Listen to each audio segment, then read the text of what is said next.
জাদু করা থেকে বেঁচে থাকবা, সাবধানে জাদু যেন আমরা কেউ না করি। সমাজের মধ্যে আছে কালো জাদু করে, ব্ল্যাক ম্যাজিক করে। কালো জাদুর কারণে দেখা যায় একটা মেয়ের বিবাহ হয় না, অনেক বছর ধরে ঘুরতেছে, পাত্র আসার পরেও বিবাহ হচ্ছে না। হয় কিনা সমাজে এরকম?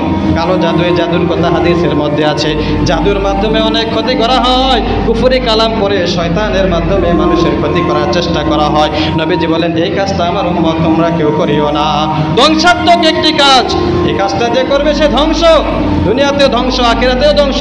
অনেক সমাজে এরকম শোনা যায়, আমাদের কাছে অনেকে এসে বলে যে হুজুর মেয়েটার বিবাহ দিতে পারতেছি না। কত কষ্ট একটা বাবা যখন মেয়ে উপযুক্ত হয়ে যায়, তার কি পরিমাণ টেনশন থাকে, কি পরিমাণ কষ্ট থাকে, সেটা তিনি ছাড়া কেউ বুঝেন না। তো এই মেয়েটার পিছনে লেগে থাকে, তার সাথে কারো সম্পর্ক ছিল, বিবাহ দিতেছে না, তার সাথে বিবাহ হচ্ছে না, এজন্য সে জাদু করেছে যাতে এই মেয়েটার বিবাহ আর কারোর সাথে না হয়। প্রিয় ভাই, সাবধান, এই কাজটা কেউ করবেন না। হাতে ধরি পায়ে ধরি নফসের খাহাসাতের কারণে, কুপ্রবৃত্তির কারণে, একটা মেয়ের প্রতি লোভ লালসার কারণে আপনি এই ধ্বংসটা করিয়েন না।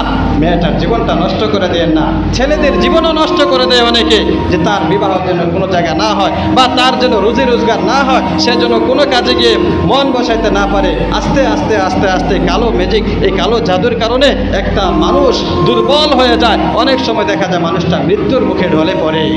তাহলে ধ্বংসাত্মক একটি অপরাধ হলো জাদু করা, এটা করা যাবে না।